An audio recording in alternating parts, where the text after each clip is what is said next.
Today on the Michael Lambert Show, Mike is on to Mike. I'm going to talk about how I got my ass kicked. But before we get there, here's a message from our sponsor. Episode 11. Okay, so before we get to the main part of the story, I'm going to talk about something. I'm going to talk about human nature for a second. So, I dated this chick once, and I'm going to start right here on human nature. So, and I also got a buddy, ex-buddy, that was just like her. It's okay to talk shit, make fun of, just talk about them to bring them down. Like, he's a creep, he's just But then in public, oh yeah, he's a great guy, he's my best friend. But then, if you're behind doors, it's, oh, he's such a creep, blah blah blah. So, also my ex did that about one of her friends. And these two do kind of tie together. So with the ex, she was with one of her friends. I mean, for a moment, she was excited. She's like, I get to hang out with one of my friends. And then with my ex, obviously I hung out with her every couple days. She was always talking shit about her. She was always making fun of her, saying she's weird, she's odd, she's blah, blah, blah, blah, blah, blah, blah. Just bringing her down, like, it's like, I haven't even met the person, and I think something nasty about her. So, I don't like that stuff. I don't like deceit. I don't like anything of that nature. So I decided to tell her friend. But guess what happens? They're still friends, and I end up being the guy that's just trying to break up friendships. It's like, well, I thought you should know. She's always just talking shit about you when you're not around. So that ex escalated it, and that's where my other buddy comes into play. So she's causing drama on Facebook, and I'm just like, I'm done with this. I'm done with you. I've been done with you, but you've always made everything about you. It's like, I want to talk shit about my friends and bring you down if you say anything. It sucks, though, human nature. Because she has friends that just believe her. And then, when it comes to me, it's like, not just me. There's a lot of people out there like me. But that it's like, just get disregarded. Like, oh, we have fun talking with the pretty-eyed makeup chick. So anyways, one of my guy friends was doing that too with one of his friends. So when that chick caused all this drama, I was so fed up with it, but I just push stuff aside. So I'm getting really pissed off because it was my friend's daughter that hopped in on her drama.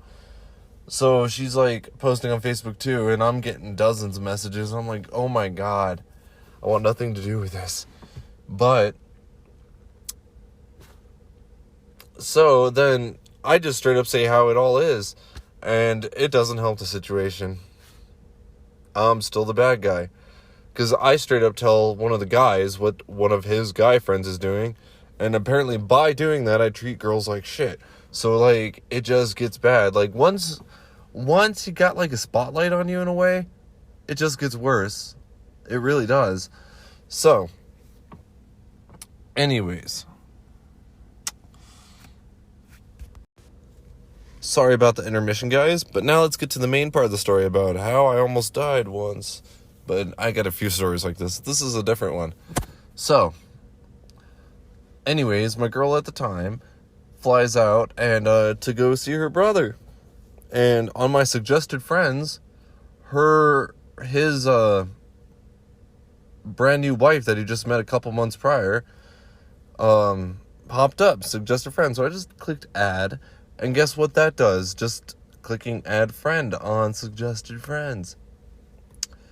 That makes me a creep. So all this shit talking was going on. And he was saying one thing. His friends that had not even a clue, never even read a damn thing about me online, was talking shit about me. He's this, he's this, he's this. And then she was too. And they escalated that to like no end. So anyways, just to rewind a little bit prior to this, my girl at the time was like, if you travel anywhere, because work offered me a job for a week out of town. So, and she was like, if you leave town, I'm breaking up with you. And then next thing she does, she leaves town twice. So I'm like disgruntled about this. It's like, you get to leave, but I'm not. And then, like, all of them over there were like, she deserves better than a guy that gets upset about that. Like, what? So anyways, I'm like fed up with it. I like peace. I'd rather focus on my project. So I'm like, whatever. Ugh. And even to this day, her brother's like, okay, so after they talked mad shit about me, I was like, good luck on your divorce, because they literally just met a few months prior and they just hopped into marriage.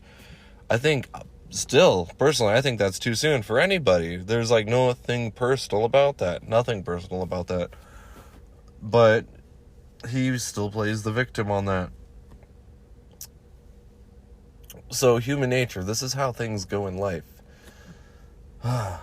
So, let's get back to it. So I'm disgruntled about all that stuff.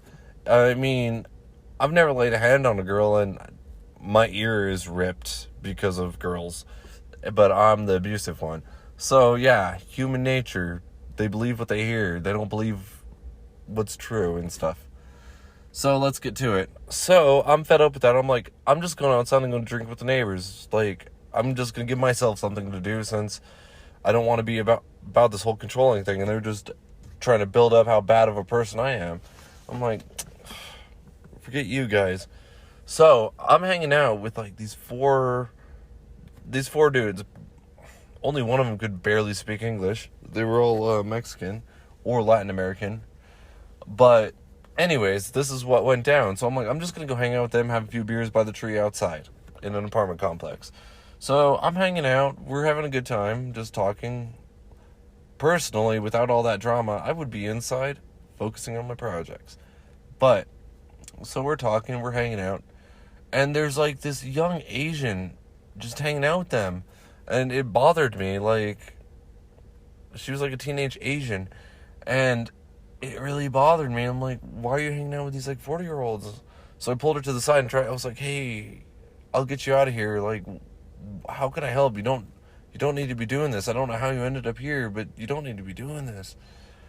I later found out she wasn't a teenager. She was actually a little older than me, actually. But appearances can be deceiving. But in the moment, I thought she was like a teenager, and I'm like trying to get her out of there. So that escalates. And I get my ass kicked by two guys. My head slammed in the cement, kicked in the face, kicked in the gut, like literally beat the shit out of me. I still got a picture backed up about like with my big bloody lip. But yeah, I don't remember anything after getting my ass kicked. The very last thing I remember from that night is looking up and both dudes whipped out their knives. They looked at each other like, "You ready, bro?" "Yeah, I'm ready." And they were about to stab me. I was one moment I could have died. Like, if they decided to actually shove it in me. And they decided, yeah. But my neighbor ran up, was like, amigo, no, amigo, no. And he like was like, no, just stood between, like, no, I'm not going to let this happen. So, and that was Jorge. So thank you, Jorge. If you ever hear this, thank you. You saved my life that night. I don't even remember how I got back into my place. I don't know if I crawled back in. I don't know if they carried me back in. I don't know. I remember waking up the next morning just ow sore, couldn't stand up, all fucked up, in a lot of pain. And yeah, her brother and all of his friends were like, I remember what his like newfound wife said. "You did that on purpose. It had nothing to do with you. Like, you call me the narcissistic one. You guys are the narcissistic ones. Everything's not about you guys."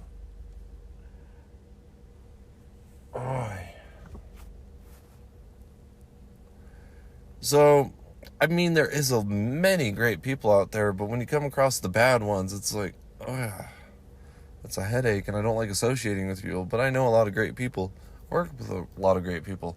So this episode was slightly short. I just wanted to toss something in there. But before we end this episode, let's make longer episodes moving forward. Let's bring in some guests.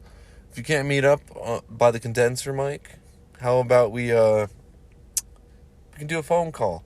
We can record it. Tell us stories about your adventures. Tell us how you backpacked across Mexico, ran to the cartels, and had to hide in a shed. I didn't have to deal with the cartel, but I got stories like that. So, let's bring some guests on. Anyways, it's the Michael Lambert Show. Mike is on the mic. Have a great night, guys, and thank you for listening.